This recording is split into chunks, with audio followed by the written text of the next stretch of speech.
ওয়ালাইকুম আসসালাম, আপনি কেমন আছেন? আলহামদুলিল্লাহ ভালো আছি, তুমি ভালো আছো? আলহামদুলিল্লাহ ভালো। তোমার নাম কি? আরাফাত। আরাফাত, তোমরা কোন ক্লাসে পড়ো? ক্লাস 10 আমি। ক্লাস 10 এ পড়ো? জি। আচ্ছা আচ্ছা, আলহামদুলিল্লাহ। মাথায় টুপি দিছো, তো থেকে ফলো করছি, এজন্য তোমাকে বললাম। আমি একটা প্রশ্ন নিয়ে আসছি, ইসলামিক প্রশ্ন। ঠিক আছে। তুমি যদি আমার প্রশ্নের উত্তর সঠিকভাবে দিতে পারো, জি, সঠিক টাইমে দিতে পারো, তাহলে তোমার জন্য এই বক্সটা আমি তোমাকে দেবো। ইনশাআল্লাহ চেষ্টা করবো।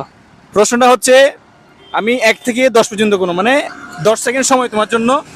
10 সেকেন্ডের ভিতরে আমাদের মহান আল্লাহ তাআলার 5টি নাম বলতে হবে। পারবা? ইনশাআল্লাহ চেষ্টা করবো। ঠিক আছে, ওকে। আমি টাইমিং কমতেছি, তুমি 1 থেকে 10 সেকেন্ড, 10 সেকেন্ডের পরে যদি বলতে না পারো তাহলে পাবা না। ঠিক আছে? ইয়া Ready? ইয়া হালিকুন, ইয়া গফুরুন, ইয়া সামিউন, ইয়া সবুরুন, ইয়া গাফফার। ইয়েস, আমরা পেয়ে গেছি, আমাদের উইনার, আমাদের এই ভাই ফাইনালি 10 সেকেন্ডের মধ্যে সে আল্লাহ তাআলার 5টি নাম বলতে পেরেছে। এই পুরস্কারটি আমি তাকে বুঝিয়ে দিচ্ছি। ধন্যবাদ। কি নাম বলছিলে তোমার? সাইদ হোসেন, সাইদ হোসেন, কোন ক্লাসে পড়ো? ক্লাস 10। ঠিক আছে, 5 ওয়াক্ত নামাজ পড়ো তো? জি ইনশাআল্লাহ। ওকে, ভালো থেকো। আসসালামু আলাইকুম।